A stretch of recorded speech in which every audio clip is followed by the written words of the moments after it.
So one of the questions that has come in, I'm okay if anybody can pick it up. It came in from Alex. Who really holds the power here? That is the question. Who can make the decisions? I think this is what most people want to know as well. So Johan or Kathleen or Haroldo or Virginie, anybody who would want to go ahead? Yeah, we can have multiple speakers also take this question up. Well, let me go.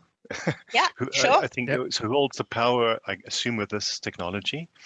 I think for starters, the big technology firms, the trillion-dollar companies, the Googles and Alibabas and Facebooks. I also think some states, big states like the US, for instance. I think China in particular. So between the big corporations and I think some nations, that's where currently the real power is. The power to change is hopefully with all of us and some like maybe the World Economic Forum, the UN, etc. But I think the lines between who's really in power here with this tech is quite blurred, in my opinion. Absolutely. Does anybody want to add any of their opinions? Otherwise, I'll move on to the next question. Yeah, I think I would like to add, I think it's funny, as you said, Johan, because the conversation is driving by who is putting the money. But as someone put it in the chat, normally technology, AI, open sources are owned by no one. But because we don't have the knowledge, because it's the speed of evolution and innovation, it's so high that we can't keep up. Sometimes we lag behind. And it's really because we're not playing with the same cards. We don't invest. For example, I give you a simple example. In ISO, the groups who is working on the standardization for AI, most of the people there are representative of the big tech companies. They are paid to do that. And if you as an NGO or even an advocate, you want to enter, you have to take free time to be participating on those high level panels around standards. And not all of us can do that. So we are not playing with the same financial resources, but I also think that we shouldn't underestimate the power of coders and people who work on data, because if they make a business case to their data chief or to their CEO, they can make a difference. And some, they can always also introduce new way of coding and new mindset. And I think that's also something I'm very keen on passing on during my talks, is that every single one of us can do something. You can resist to go to a tracing application, for example, or you can ask for the application to be more protective of your rights. And if not, then you don't sign up. And at a certain moment in time, if nobody sign up, they have to change the coding. So I think it's a bit of power in every one of us, but we just don't know how to activate it. Thank you. I'd also like to add that I think the people that have access to the data are the people that have the power as well. And, unfortunately, a lot of big tech companies, it's becoming, too much in the hands of too few, because data is what fuels AI, machine learning. So we need to make sure that we keep that in mind as well. Thank you. Thanks, Catherine. I just want to add that the major challenge that we have now, so, okay, we're a small part of that, but we have leadership, so leadership is important, crucial right now, especially for corporations and also from the public perspective. So we have a lack of, we don't have now. So that's the main challenge for it. Thanks, Haroldo. Moving on to the next question, Kathleen, I would like to ask you, can you tell us how and when data is sufficiently clean, unbiased, and complete? Not sure we'll ever get there. Yes, that is a really difficult question. We always get asked, how much data do you need? And when is your data clean? When are you ready to go forward? About 80% of the time that you're going to spend in your machine learning projects is around data cleansing, data preparation, making sure that it's clean. We always say it's the unsexy part, but the necessary part. So, you want to make sure that your data is clean. As I said, garbage in is garbage out. You don't want to use bad data. You also need to make sure that you are checking it. There are shortcuts, so you can take, data sets that are already out there. Just be mindful when you use that, because I know that it's come to light There's been some articles lately with image recognition, for example, that maybe 5 to 7% of some of these very large open data sets are actually incorrect. And you can say, well, you know, what's 5 to 7%? But if we're misidentifying deer, the animal deer, as a magpie, which is a small bird, we have major issues that are going on because you're not checking that data, and you actually might not have access to that data because it's it's not your data. So you're just trusting these other people. You really need to make sure that you absolutely do not miss this step. This is why we push methodology so hard, because if you went through methodology, especially if you're adopting best practices, CPM AI methodology, you will not move forward if your data is not ready to go. So, don't underestimate this step. It's super important. A lot of your project time is going to be spent on this. That's okay. Don't get frustrated. Make sure your data is good. Absolutely agree with you on that one. Virginie, would you like to add any few words to what Kathleen has just said? No, I agree. As Kathleen said, good AI is good data. So you need to be very clear in your data set. What data do you need? I don't think it's a question of quantity of data. It's good data. And sometimes we are overwhelmed with data, especially in international development. And you have so many data, you can't even manage it.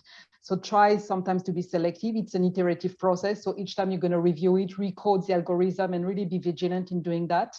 But go for your data or really good sources of data if you can't make your own data set. But I think it's also always goes back to the problem statement. What is your problem? And really, so the problem statement phase should really be thought through, invest time in it, because it does determine a long list of points during the processes of gathering data, aggregating data, bringing people from different backgrounds in analyzing the data. So problem statement is key, then the data set, and then, as Kathleen said, a lot of iterative process and control and going on. Yeah, thank you. I think that really makes sense. And Johan, the next question, moving on to the next question, I would like to ask, how precisely do you think the time scales described by quantitative can be anticipated in advance for new waves of tech disruption? If I could answer that, I would go to the casino right now and win $1 million. I think that one principle is that the pace of change has increased and is going to continue to increase. There's so much that can happen. I mean, just think of the pandemic we're in right now. That's pulled the rug out of our planning and everything. So, I mean, what's next? There's so many things that can go right and go wrong. That's not even in our control. So I wouldn't even try to answer that question. I don't know if any of the other panel members have a crystal ball that I don't have, but I don't know. It's just changing quicker than we are used to, I think.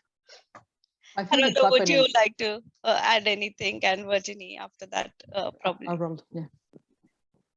Haroldo, would you like to add anything to what Johan just said? Yeah, I think about the data and etc. and the whole this conversation. I think it's if we're thinking about digital transformation. I mean, most of the companies, they are focused on sometimes just on data, or sometimes on some just technology and etc. But we are forgetting about the human, So it basically it's a human transformation, a human evolution, and we are not preparing those kinds of people, So even in the large corporations and the big corporations, could imagine the small and medium-sized companies. So we're taking this for granted. But we're not prepared, So the main point is the education right now. So in the end, and not thinking about the solution is data and technology itself, because it's not going to change, So the reality for the most companies. So we need to see as digital transformation as a process of cultural process for leadership, people, process, technology, and also data. So it's a combination. Absolutely. Virginie, you were saying something. Can you just add your insights, please? Yeah, I think for me, it's already happening. I think we can't predict a doomed future, but certainly closing our eyes. I mean, the COVID did accelerate the movement because people realized that we can do better and quicker than business as usual, especially in health. So no, it's not a question about can AI do that? AI is doing that, and what about interoperability between countries? So it's about Ministry of Health sharing information. And for me, the threshold was when private companies were starting to deliver public services, and we were not even aware of it. So for example, an example I often give is in my country, France, we have signed an agreement with Microsoft, for Microsoft to manage the health data of the population. So basically your health data, was whether with your doctor or with the public administration, was covered by the responsibility of states. Now it's going to be transferred to Microsoft, and there was not even a consultation of the population.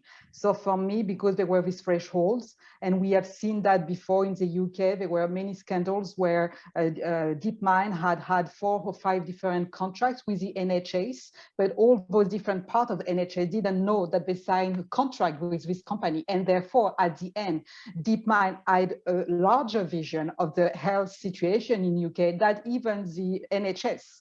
And for me, this is the threshold that we have overcome. And as Oraldo showed us in his videos, the fact that fake videos and virtual reality is so becoming real, that it's scary, because we are already back and running after technology. So for me, the moment is now. It's now. And I have seen a huge shift starting from 2019. Before it was still okay, 2019, but since 2019, the shift was phenomenal. And I think it's now. We need to act now. It's happening now. And so we need to be vigilant now. So this is happening now for me. Yeah, definitely. Absolutely. Kathleen, would you like to add any words to it? And then I can move on to the next question. Sure. Yeah, I mean, agree with everybody that I think we just need to continue to ask questions as well. In your presentation, you talked about ask why.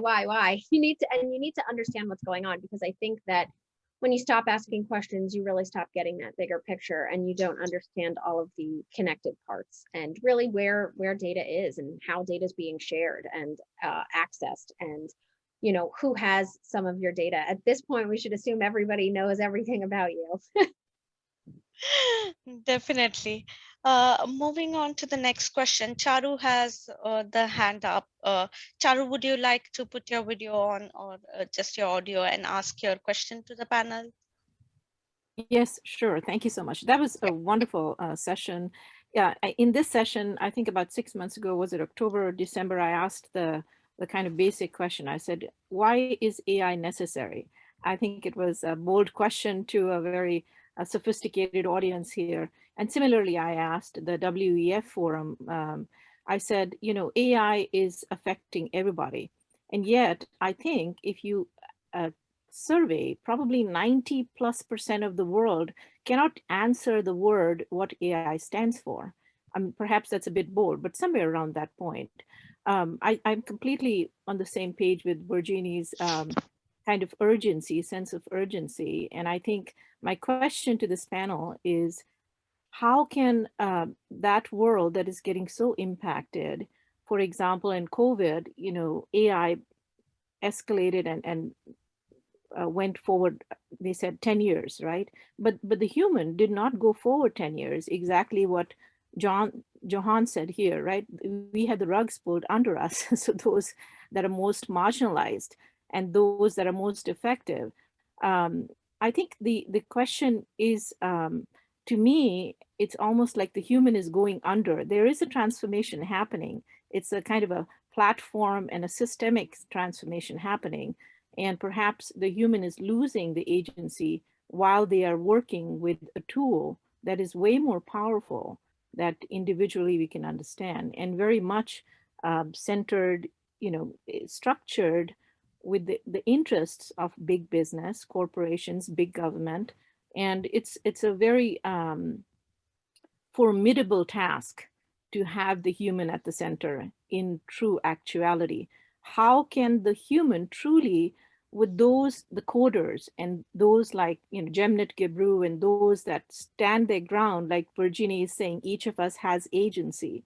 What are the true urgent questions and tasks that need to occur for those that are sitting at the center, 1%, structuring the AI right now, to share the vision and the education to bring a whole subsection along with each of us, so that we can really amplify the presence of true humanity at the center as we move forward in this very agile technology. I can Great start. reflection, first of all. Yeah, That's the main question. I know that was a lot to digest in that question. Yeah. I think, I mean, I want to start too with, you know, you said about 90% of people that were surveyed can't define artificial intelligence. And I think that this stems from the point, there is no commonly accepted definition of artificial intelligence. And you can debate and kind of, you know, go down these rabbit holes about what is and what isn't AI. So we always like to just say, you know, let's stop having this debate because this isn't getting us anywhere. This isn't moving us forward in a way that's really going to help with adoption of the technology. So we have this umbrella cognitive technology term that we'll use. Also, what we've found is that if you ask somebody 50 years ago, is this AI? And then you ask them today, everybody thinks that AI is something that hasn't happened yet. So you're like, oh, do you think that, you know, self-driving vehicles are AI? And someone with 50 years ago would be like, yes, absolutely. Or, you know, do you think that maybe predictive text is AI? 50 years ago, someone would say, oh, yes, yes. Now today, they're like, no, that's not AI. Like, this isn't AI. Alexa isn't AI. All these things that we have, natural language processing, you know, because it's here and now. So I think that that's really important to, one, kind of have that, you know, understanding of the majority of people's perceptions. Also, I think that you need to educate. You need to, we always say, start small, think big, and iterate often. So make sure that your projects are small, make sure that you get buy-in, make sure that, you know, we always say top-down approach too. Make sure that the managers are telling people, you know, we are not replacing you. We are not, you know, going to remove you from your jobs. We're just going to make you do your jobs better. A lot of that education and discussion needs to happen as well. I think that that's super important. And then also, you talked about, you know, whether or not you do or do not remove the human from the loop. Well, if you're starting small, hopefully the human is not removed from the loop. When I talked about the 7 patterns of AI, you know, autonomous systems, the goal of that is to remove humans from the loop. But if you think about autonomous vehicles, there's actually 6 levels. There's level 0, which is 0, you know, autonomy, all the way up to level 5, which is a fully autonomous vehicle. We're not there yet. There's levels. Make sure that you're including the human in the loop in these levels of whatever you're doing with your adoption of AI, so that you're not overlooking, you know, very basic things. And I get a stab at it as well. Kathleen, amazing points. And it was an incredible question. You know, I'm trying to mind map in my head all the elements of that question. I think if we think of how capitalism works, and I think human nature, those who are really controlling this technology are making billions of it. So why share it with all of us? Why democratize it? I think that's human nature, unfortunately. I read a great quote once, and I can't remember who said it, but it said that in every civilized man, there is a pagan waiting to come out.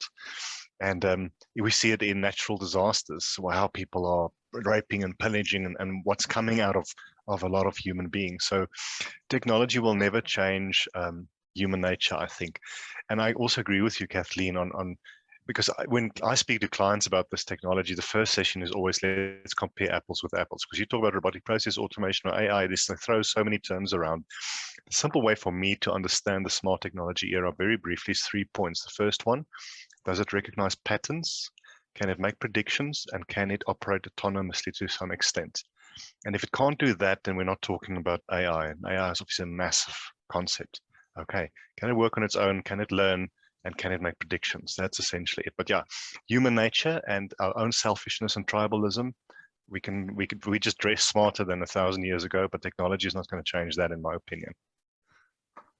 Yeah, I would like to jump in here because I'm a humanist and I'm a human rights. So that's my life. So I see here 5 different layers. So first of it starts with leadership. As Johan says, some big tech companies might not want to completely change, but they are already a bit changing. The business model is not.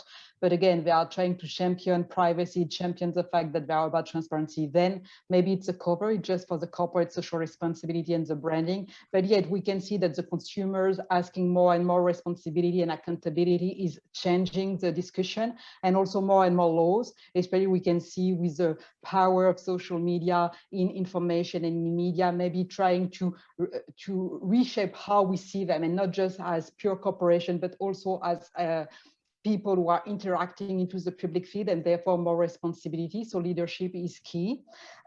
Also keep in mind when it comes to leadership that there are also very interesting smart partnerships. So the UN, but other organizations already partner with big corporations like Microsoft to try to have exchange of best practices. So for engineers in big companies to understand where the UN is coming from, and the UN understanding how it works. So those kind of exchange of best practices, yes, sometimes it can be purely theoretical, but yet it proves that we can, if we want, if there is a willingness, we can work together. And do not remember also in this chase for AI and power that the big corporation needs to have access to the South now, because they are kind of extending the way to connect and to use the consumers in the Northern Hemisphere. So now they need new markets, they need new clients, and maybe possibly in opening the gate to new market, we can put also stronger safeguards, whether in the contract, but also in the reciprocity. If you sign a contract, for example, I don't know, in South Africa, because it's your country you want, to deliver and scaling up a solution, maybe we can add in this contract that 10% should go for education, or should go to train the people from this country, from this community, to understand how it works, instead of having the same people coming from abroad doing the updating of the machine. So there is also a way on what you ask from the people, because again, this is not something that they're giving us for free. That's a service they are providing us. So we can still shape what kind of service we want and the condition, even though I know that it's still in balance nowadays. As you say, the third layer, I would say it's education. So educate the people around you by giving very simple example of what AI is when they use Google and there is natural language processing. When we are trying to do a text, and so suddenly they can write the text for you, this is AI, you know, simple things that people can relate and say, oh, that's true, that's AI, so how it works, and give very clear example. Something I also encourage is call your representative, or look at what the bill passed. Try to join. I don't know. I know in the US you are very good at it. Is try to join an NGO that is very active and try to see what they are monitoring and try to raise your voice. Sometimes maybe it's not enough, but it's already a say, and so you are influencing the trends on the market, and you are demonstrating, as Greta Thunberg did for environment, that we care. We listen, we care. Maybe we don't have the power, but we are here and we understand what's going on. And just by saying that, sometimes you can really have a domino effect. And lastly, I think don't always expect the coder to have full responsibility. It's also the project manager to sometimes say, okay, I don't understand, I'm not a data scientist, but okay, that's a project I want. And everyone at every level of the process can do a small thing that may do a difference at the end of it. So that's what I call it a chain of accountability and a chain of power. And always have hope. I think sometimes, as we can have seen in the segregation period in the US, sometimes you just hope that puts you through the process. And I think we should always hope for something bigger and continue. And so that's my question to you, Sharon. Thanks so much to our panelists for adding that insight. Mario has raised his hand up. Mario, would you like to ask your question now to the panelists? Yes, thank you. I hope you can hear me. Sure. First, I'd like to thank you, all of you, for the really interesting contributions. I'd just like to add a small bit to the previous questions and relate also to the limits of not only of artificial intelligence, but also the human intelligence. You also mentioned the first occasions where artificial intelligence was born, which are also related to the replication of some of the parts of the human intelligence. But as we now know, there are so many different types of human intelligence. There is computational intelligence, visual intelligence, emotional intelligence, and so on. And there is no distinct boundary between among them. So I'd like to ask you, is artificial intelligence different from other technologies, since it prompts and tests human intelligence? And namely, when some neural networks gives out an output based on some algorithms which the human can control, the programmer can control, the libraries are known, but the output is in some sense carrying some additional information, something which is not visible, observable by humans. Could be this difference with other kind of technology, this kind of bit of surprise which artificial intelligence gives. And in this sense, I'd like to ask you two questions.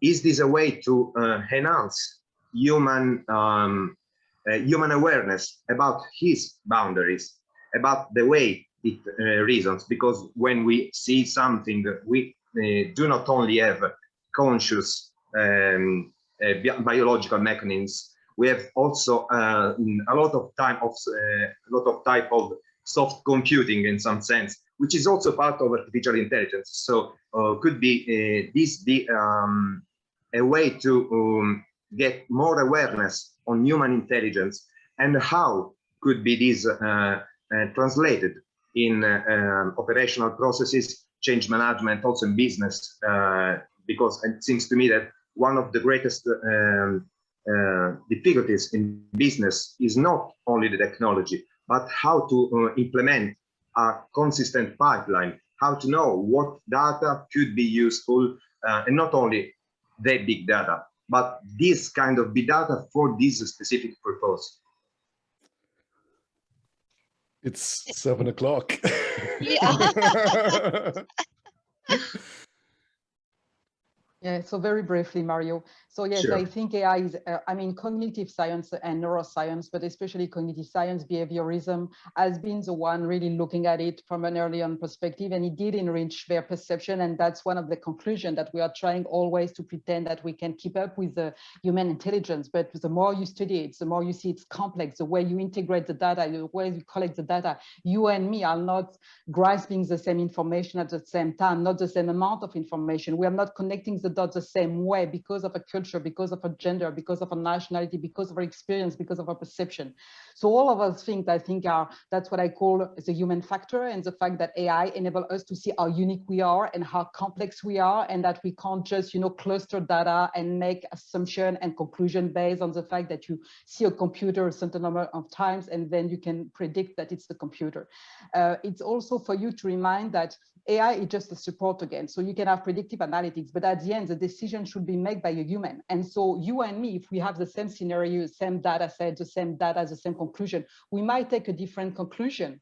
And we might also say, sometimes you don't even know when you're in the field. You say, it doesn't feel right.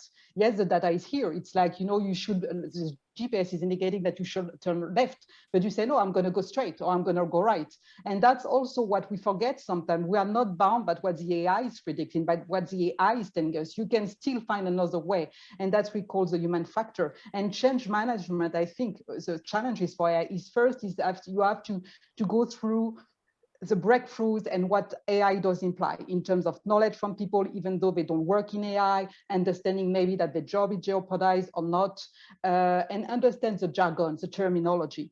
Then change management is a process. You have to go with the different waves of AI. Some will be lost in translation, never applied. Some will be very technical. Our role is doing in virtual reality.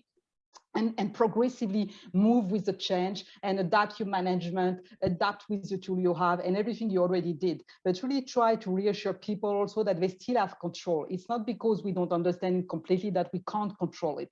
And this is where I see the narrative can be sometimes dangerous around AI, is because the narrative is telling us that we don't have power. And because we think we don't have power, and we are overwhelmed by the amount of information that we receive every day about the breakthroughs on AI, on environment AI, in social justice. I mean, it's like 10,000 news in a day that you can't even read. But I think that's also the trap here. We have to sometimes in change management take some distance, say, okay, I just breathe, I pause, I break. What I would like to focus on, what is my job here? What do my team need? What do I need to do for them to feel comfortable? And one day at a time, one task at a time, and one challenge at a time. So don't underestimate the human factor. Absolutely. Thanks, Virginie, and over to you, Richard, quickly to summarize, and over to you, David and Richard, both. Yeah. David will do a far better job than me. David Wood, reflections on the day, if you would. Wow, in 1 minute. How can we summarize such a rich and varied and open-ended discussion? Well, actually, that is my conclusion. And we asked, could AI be different from other technology waves? And one way it is different, it is so rich. There are so many aspects to AI. Each of the speakers has given a very good definition of AI, but it hasn't by any means been limited. You know, each speaker has added yet more angles to it. And so there is this variedness and open-endedness, which distinguishes AI from most technologies. It's almost like mathematics, or it's like electricity, or it's like computing, you know? It is a full general purpose technology. What we heard, one of the comments was in the video that what distinguishes AI is its velocity and its impact. And I have noticed on the chat, not everybody is convinced about the velocity angle. Some people have said, well, it hasn't lived up to its expectations. It's still going around the same old things again and again. And to an extent, that is slightly true. But actually, the same happened in the previous industrial revolutions. You know, when we first had steam engines and factories, the quality of people's lives went backwards in many cases for a while before they started getting better again. And what made them better was actually better politics, better social organization. The second industrial revolution brought in electricity to replace steam, and it took a long time before the steam factories could actually be improved and surpassed by what was happening in electricity. If we look at the third industrial revolution, if we go to 1995 or so, people were critical and skeptical about computers. They said, oh, computers aren't really making people more productive and more creative. They're just a fad. And people wrote in 1995 that the internet was going to collapse. It had been a 9-day wonder. And it took a while before the social and human aspects were right as well. I think it's the same with AI. There is such a thing as the unreasonable effectiveness of big data. Some of you may have heard that when you put more and more data in, suddenly you got more than you expected. I also believe there's such a thing as the unreasonable effectiveness of big collaboration. The more that we can have a genuine, positive, big collaboration of the sort that Richard and the team are organizing with MKAI, we may get the human design questions right, and suddenly there will be the second wave of the fourth industrial revolution, the social and political changes. None of this is going to be easy. It wasn't easy in the past. It's not going to be easy now. Building the technology is hard, and building the corresponding social and political structures to match it is going to be hard too. But I think we've made a significant step forward today in this discussion. And I want to thank from the bottom of my heart the panelists for giving a varied and thoughtful engagement, and lots of very interesting points on the chat too. So is AI different? You bet it is. How different is it going to be? In a way, that's up to us. Thank you, Richard. Do 3 things. Google David Wood AI, buy at least one of his books, and then thank me. Yeah, get Vital Foresight, the latest one. David, thank you so much. We are 6 minutes over. It's unlike us, but we did have 1 or 2 video technical challenges, so I guess we can forgive ourselves. I will give thanks in about 30 seconds. Vibhab, take us home if you would. Thank you. Thank you, everyone, for that fantastic discussion. I think what brought out today discussion is that AI has to be collaborative. Every journey, everyone's perspective is important. And it's also about understanding what is AI. It's about understanding what perspectives we need in AI. It's about understanding what future we want with AI. It's a very diverse conversation, and I think it was absolutely fantastic. As an AI enthusiast, it has me thinking in multiple directions about how to go about this. Thank you so much. So 4 hours ago, 4 hours and 7 minutes ago, we started talking about this. Vibhab, Odelia, Linda Barno from Data Reply, Charles Radcliffe from Ethics School, Michael Kanan from the US Air Force hit up a LinkedIn Live and YouTube Live. We didn't stop there. We jumped into this forum. We had a wonderful chat just before 5 p.m. UK, and then we began in the order of thanking Johan for your fabulous opening address. Thank you so much. Virginie, for your wonderful talk that followed that. Of course, VibHab for the community update. Jaisal, I should do you last, Jaisal, for all the moderation that you do. It's just stunning. And I'm sorry, it's my fault we're not on time, so I'll take this one. Odelia for organizing those opinion pieces so well. We heard from Violet Schnell. We heard from Karen Silverman, of course, Jerry Koppich, and finally from Aruna Patan. We then spoke to Araldo. We heard from Kathleen. Thank you both very, very much. And then impromptu, David Wood offered. I mean, how does he do it? I only asked him 5 minutes ago. And he just steps in and does it. It's phenomenal. And then VibHab, you took us home. Thank you to Mario and Sharu for the questions that you asked. And thank you for everybody that's been here today, for some or all of it. It's just wonderful. You make it very special. And this chat is going to be very good bedtime reading for me to catch on it. You, by all means, put your cameras, mics on, say thank you. We will close now at 7:09 p.m. UK. But I will keep the Zoom open now because I'm sure one or two reflections would like to be shared over the next 10, 20 minutes. So thank you so much, everybody, again. Thank you. Thank you. Thank you. Thank you so much. Thank you. Bye.